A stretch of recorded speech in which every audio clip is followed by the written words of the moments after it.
Assalamualaikum warahmatullahi wabarakatuh. Saya Antoni Hasbullah SPD, Guru Informatika SMP Negeri 5 Jepang. Tempat duduk siap, gerak. Pada Pak Guru beri salam. Assalamualaikum warahmatullahi wabarakatuh. Waalaikumsalam warahmatullahi wabarakatuh. Gimana kabarnya hari ini anak-anak? Sebelum kita memulai pembelajaran hari ini, Ketua kelas tolong dipimpin untuk berdoa. Sebelum memulai pelajaran, berdoa mulai.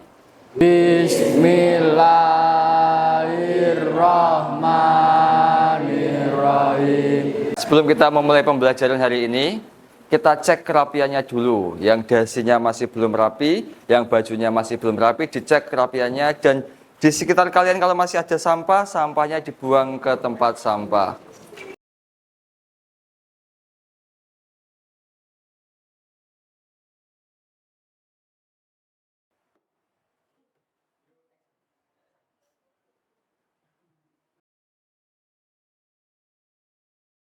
Saya akan mengecek kehadiran kalian semuanya.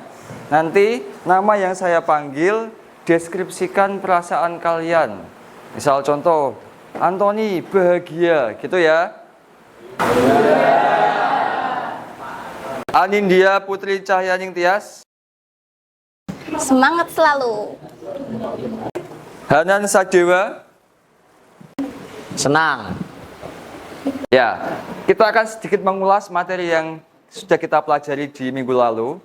Masih ada yang ingat apa materi yang kita pelajari pada minggu lalu? Saya, Pak. Materi kemarin adalah membahas tentang berpikir komputasional.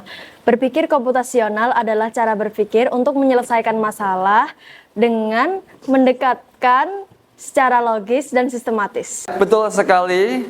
Terima kasih Sakia. Minggu kemarin kita sudah mempelajari materi tentang berpikir komputasional, yaitu cara berpikir untuk menyelesaikan sebuah masalah dengan pendekatan yang sistematis dan logis. Kasih tepuk tangan untuk Sakia.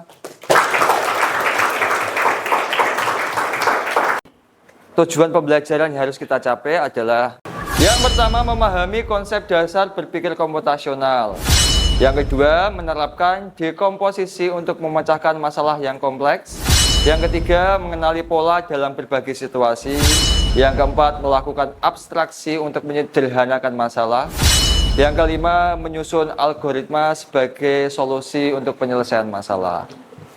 Untuk memahami lebih dalam tentang materi berpikir komputasional, saya sudah menyiapkan materi digital yang saya sematkan di Google Site. Nanti saya kasih linknya, kalian akses, kalian buka. Ada dua materi. Yang pertama, materi berbentuk bacaan, yang kedua materi yang berbentuk video. Nanti tolong kalian pelajari materi tersebut, kalian amati videonya, kemudian nanti kalian diskusikan dengan teman sebangku, dan nanti salah satu dari kalian mengemukakan pendapatnya masing-masing.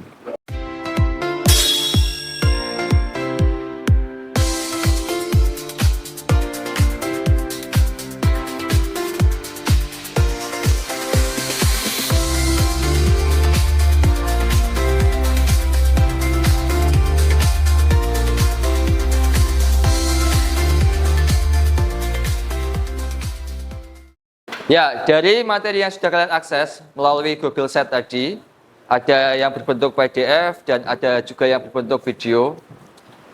Coba salah satu dari kalian mengemukakan pemahaman kalian tentang materi berpikir komputasional yang sudah kalian akses di Google Site tadi. Ada yang mau berpendapat?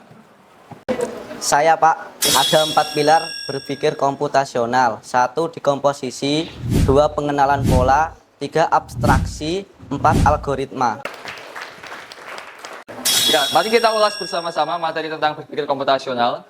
Ya, pengertian berpikir komputasional adalah konsep bagaimana menemukan suatu masalah yang ada di sekitar kita, kemudian memahaminya, kemudian mengembangkan solusi yang inovatif dan dengan bantuan perangkat teknologi komputer. Itu adalah pengertian dari berpikir komputasional. Tadi disebutkan Yusuf bahwasanya ada 4 pilar dalam berpikir komputasional. Yang pertama adalah dekomposisi. Apa sih yang dimaksud dengan dekomposisi? Dekomposisi adalah pendekatan dengan memecahkan masalah besar dan kompleks menjadi masalah yang kecil, jadi lebih mudah untuk diatasi. Itu dekomposisi. Yang kedua, yaitu pengenalan pola. Ya, pengenalan pola adalah teknik pengenalan pola merupakan teknik yang mencoba untuk melihat kesamaan pola atau karakteristik tertentu dari suatu permasalahan yang ada. Ini adalah pemahaman tentang pengenalan pola. Kemudian, yang ketiga adalah abstraksi. Abstraksi adalah teknik untuk menemukan informasi yang penting dan informasi yang tidak relevan dengan berfokus pada informasi yang penting dan berguna serta mengabaikan detail-detail yang tidak berguna dalam suatu permasalahan. Jadi kita memilih mana sih yang bisa menyelesaikan sebuah masalah, mana sih yang tidak kita sisihkan, yang bisa menyelesaikan kita gunakan. Itu adalah pengertian dari abstraksi. Kemudian yang terakhir adalah algoritma. Apa sih algoritma? Algoritma adalah teknik untuk mengembangkan langkah-langkah atau aturan-aturan yang harus dipenuhi untuk memecahkan sebuah permasalahan. Jadi, algoritma itu adalah sebuah tata cara, urutan. Bagaimana sih cara menyelesaikan masalah, step by step-nya dijelaskan di situ. Itu adalah pengertian dari algoritma. Setelah kita memahami apa itu berpikir komputasional, ya mari kita praktekkan cara berpikir komputasional dalam sebuah game. Nanti saya kasih link. Kalian buka link tersebut, terus kalian mainkan bersama teman sebangku kalian, kemudian kalian saling bekerja sama untuk mendapatkan poin tertinggi. Gitu ya? Saya menggunakan binary game sebagai media pembelajaran untuk melatih kemampuan berpikir komputasional. Melalui permainan ini, murid belajar memahami konsep logika biner, menganalisis pola, serta menyusun langkah-langkah penyelesaian masalah secara sistematis dan terstruktur.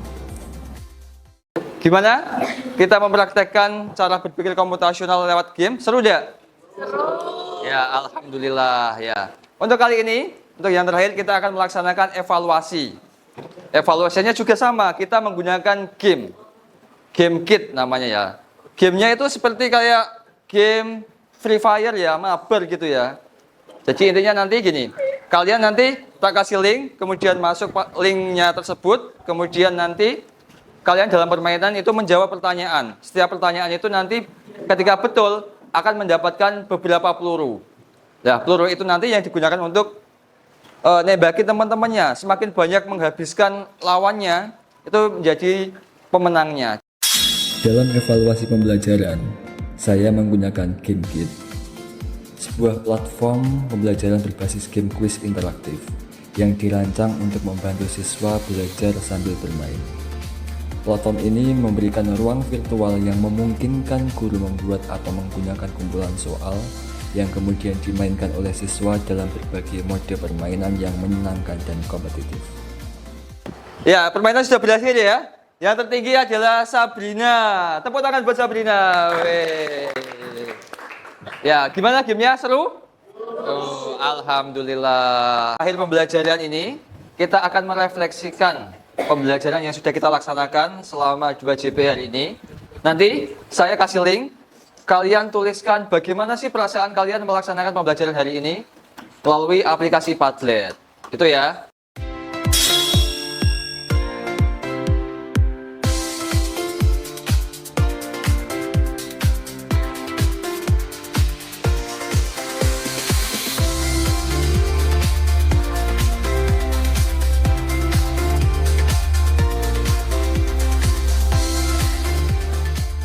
Oke, terima kasih ya buat semua yang sudah mengisi refleksi pembelajaran hari ini. Ya, kita akhiri pembelajaran hari ini. Semoga memberikan manfaat bagi kita semuanya. Terus juga bisa memberikan kalian lebih banyak pengalaman tentang bagaimana kita memanfaatkan teknologi dalam kehidupan sehari-hari. Ketua kelas, tolong dipimpin untuk berdoa. Di tempat duduk siap, gerak, berdoa mulai. Bismillahirrahmanirrahim. Kepada Pak Guru beri salam. Assalamualaikum warahmatullahi wabarakatuh. Waalaikumsalam warahmatullahi wabarakatuh.